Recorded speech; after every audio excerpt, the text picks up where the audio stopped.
Good morning, everyone. We've been talking about how to graph quadratics recently. And today we're going to take a look at some situational questions. And so, what that does is it brings into reality some of the quadratic formulas and the vertex forms and standard forms that we've been operating with. And we're trying to create a graph here based off of a certain piece of information. So, in example one here, we have the following information. We have a rock is tossed upwards from the top of a cliff.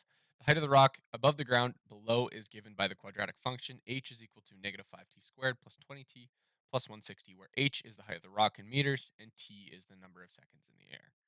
And so we have a couple different questions. I'm just going to quickly put a little y and x axis here on the right hand side. And the reason that I'm going to do that is I want to be able to look at this graph and I want to be able to say, okay, what is the height here going to be? And what is the time in seconds? And I want to be able to map this out. Now, this graph could extend a little bit further this way and a little bit further this way so that we have a graph that looks more like what we've been using. But I know that we're only going to be graphing on this first quadrant over here, just simply because we're mapping what is projectile motion, which you get to talk about in Physics 30. So the first question here is, what is the initial height of the rock? And for us, we are looking at a time from 0 seconds until some unknown number of seconds. We don't know how long this rock is going to be in the air. However, if we can figure out what height it was at 0 seconds, that would be the initial height of the rock. And if our time was zero, so if 5t squared, if that was zero, and this t over here was also zero, we'd be left with 160, otherwise known as the y-intercept. We'd be left with 160 here. So we know that that point will exist on the graph. We know that this person, whoever's throwing the rock, is starting off at 160 meters. So they're throwing it off a cliff. And then the next question is, when did the rock hit the ground?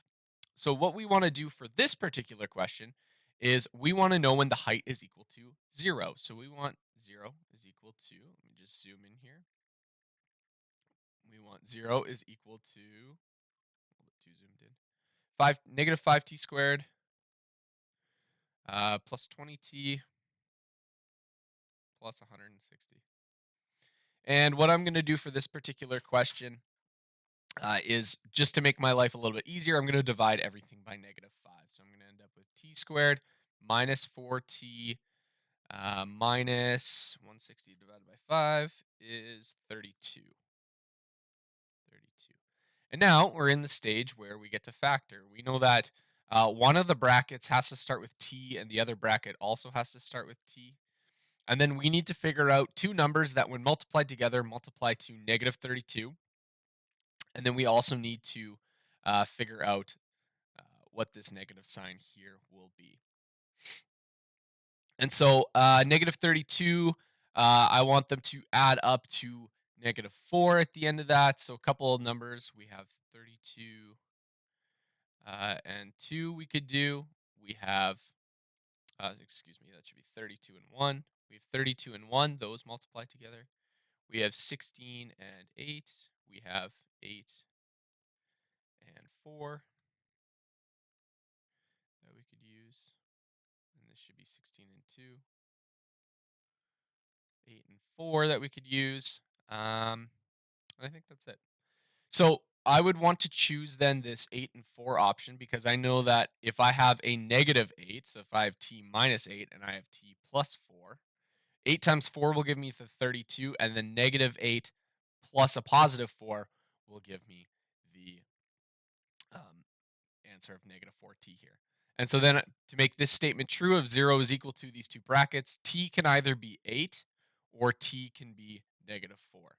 And then to choose our actual answer, we need to use a bit of common sense, saying if it was negative 4, that would mean somehow this person went back in time and he threw the rock from over here up to the top of the cliff, and then now it's dropping off. That seems incredibly unlikely. And so, as such, I am not going to choose the negative 4 answer, but instead I am going to choose this 8 answer. So we know that at 8 seconds, at 8 seconds, this rock is going to be hitting the ground. Uh, so that's our one answer there. Now, this -4, even though I scratched it out, it does still carry some weight and value to us.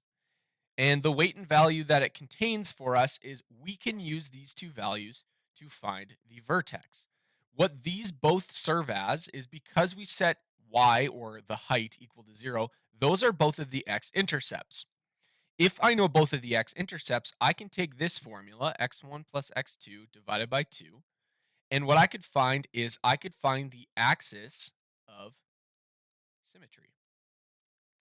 And so I'm going to take those two x values, which I know will be equidistant away from the vertex. I'm going to take 8 minus 4 and then divide that by 2.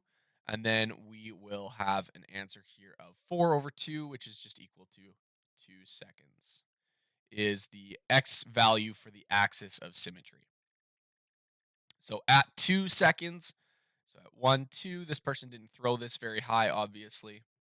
At 2 seconds, we will have the x value for the top of our vertex. But again, we do not yet know what the y value is for that. However, that's what this next question is asking. It's asking the maximum height. Well, the maximum height would occur at the vertex. So we know that we need to plug in an x value of 2, and we know that we need to solve for the height. So we had -5 times 2 squared plus 20 times 2 plus 160. We have -5 times 4 plus 40 plus 160. And we get a maximum height here of 180 meters. Okay, maximum height of 180 meters. And that's occurring at 2 seconds. So we know 3 points now. We can sort of start to map out our little parabola. If this were to continue on the other side, it would look like that. But again, we can't really have any negative values. And so there we can solve for kind of what our parabola would look like. Again, we don't really need this little tail here because that would be us going negative time, which doesn't exist. Next question, when the rock was 100 meters in the air, 100 meters, so this is our y value or our h value, what was the time? And so what we would then do is we would plug in a height of 100 meters, and we would have that equal to -5t squared plus 20t plus 160. To get this equal to 0, I'd subtract 100 from both sides.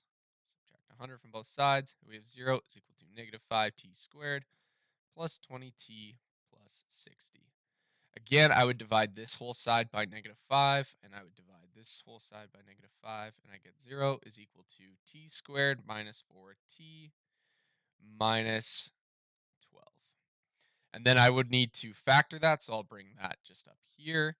I need numbers that potentially add up to 12. In this case, it's going to be 6 and 2, or 3 and 4, or 12 and 1. I like this 6 and 2 example because 6 minus 2, or -6 plus 2, that would give us this -4. So we have t minus 6, and we have t plus 2. So our possible answers here then are that time could be equal to 6 or -2. And again, we said that this negative value doesn't carry much weight when we're talking about the time. That would be us going backwards in time. So we want to choose at 6 seconds. So we know that at 6 seconds, which will be right about here at 6 seconds, this should be, I didn't draw a very good parabola, but this should be equal to about 100 meters. Okay, so that's how you can solve for when you're given a specific value, is you just plug it into the equation, solve as you would normally solve. In this case, this equation is great for us because we can just factor it. The second example, which I'll leave you to do, it leaves you with the opportunity to use the quadratic formula instead. So last question, what is the domain and range of the function? What do they represent? Well, let's talk about the domain first, which is the x values.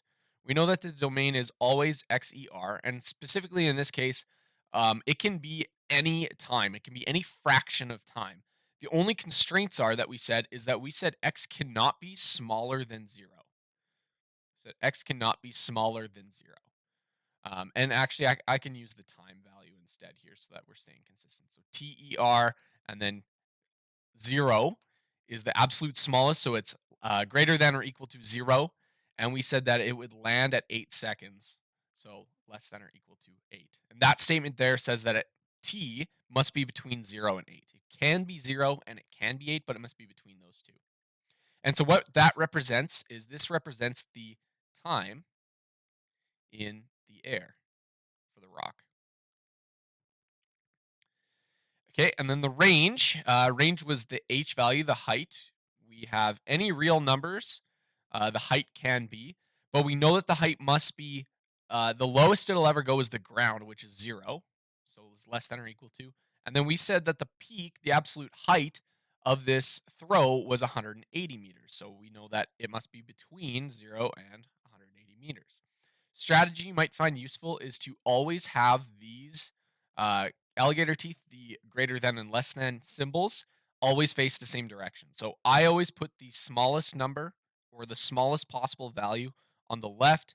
I use this symbol and then my value, this symbol, and then the largest possible value that it can be. And then you're always writing it in the same direction. You're not getting confused about how to write those teeth.